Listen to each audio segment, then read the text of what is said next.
Assalamualaikum warahmatullahi wabarakatuh. Perkenalkan, nama saya Ardina Mariana dari Fakultas Hukum semester 2C.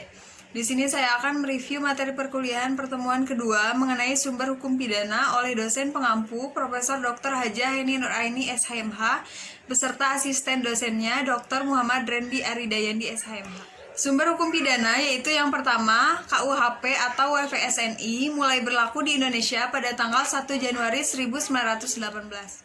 Yang kedua yaitu peraturan-peraturan lain di luar KUHP seperti Undang-Undang Tindak Pidana Narkotika dan Undang-Undang Tindak Pidana Korupsi. Yang ketiga yaitu memori penjelasan KUHP. Yang keempat yaitu hukum pidana adat atau hukum pidana tidak tertulis.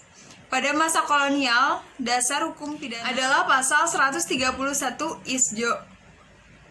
Dan pada dewasa ini didasarkan pada Undang-Undang Nomor 1 Darurat tahun 1951, pasal 5 ayat 3, hukum pidana material yaitu keseluruhan peraturan yang memuat larangan atau keharusan dan bagi yang melanggarnya diancam dengan pidana. Yang kedua, berisi keharusan atau larangan yang harus dilaksanakan atau diatur berdasarkan asas legalitas. Yang ketiga, yaitu mengatur tentang siapa-siapa yang dapat dimintai pertanggungjawaban, diatur berdasarkan asas kesalahan atau criminal liability. Contohnya KUHP dan beberapa peraturan di luar KUHP. Yang kedua yaitu hukum pidana formal adalah keseluruhan peraturan yang memuat hak atau cara-cara negara untuk memberikan pemidanaan terhadap orang-orang yang melakukan perbuatan yang terlarang atau TP. Yang kedua merupakan hak negara yang dilakukan oleh aparat penegak hukum atau criminal procedure. Contohnya KUHP Undang-Undang Nomor 8 Tahun 1981. Pembagian Kitab Undang-Undang Hukum Pidana. Yang pertama, bagian yang bersifat umum. Berlaku untuk seluruh lapangan hukum pidana, baik yang terdapat dalam KUHP maupun di luar KUHP. Diatur dalam buku 1 yaitu pasal 1 sampai 103. Yang kedua yaitu bagian khusus, mengatur perbuatan-perbuatan mana yang dapat dipidana dan disertai ancaman berupa sanksi bagi yang melanggarnya. Diatur dalam buku 2 pasal 104 sampai 488 tentang kejahatan dan buku 3 pasal 489 sampai 569 tentang pelanggaran. Berlakunya hukum pidana A. Menurut waktu atau locus temporis didasarkan pada asas legalitas atau principle of legality atau nullum delictum nulla poena sine previe lege poenali.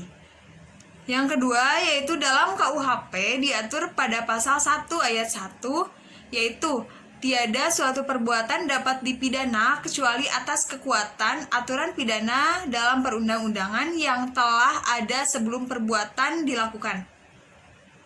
Hal ini berisi dua konsekuensi, yaitu yang pertama, tindak pidana harus dirumuskan terlebih dahulu dalam rumusan undang-undang.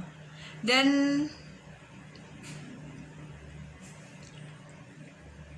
A, yaitu TP yang tidak diatur dalam KUHP tidak dapat dipidana atau dihukum. B, larangan adanya penafsiran secara analogi.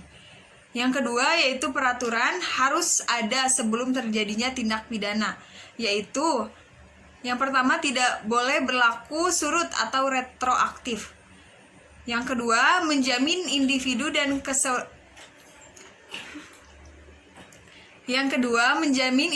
dari kesewenang-wenangan penguasa. Yang ketiga sanksi pidana merupakan paksaan. B. Menurut tempat atau locus delicti, yaitu yang pertama ada daratan negara, yang kedua ada perairan atau laut teritorial yang ditetapkan oleh HI, yang ketiga udara di atas wilayah negara. Berdasarkan hal tersebut berlaku beberapa asas, yaitu yang pertama ada asas teritorial, ada pada pasal 2 KUHP, yang kedua asas personal atau nasional aktif ada pada pasal 5 KUHP, yang ketiga asas perlindungan atau nasional pasif ada pada pasal 4 dan pasal 7, yang keempat ada asas universal, dan yang kelima ada ekstradisi atau penyerahan atau bantuan hukum yang bersifat internasional. Sekian review materi yang dapat saya sampaikan, kurang lebihnya mohon maaf. Wabillahi taufiq wal hidayah. Wassalamualaikum warahmatullahi wabarakatuh.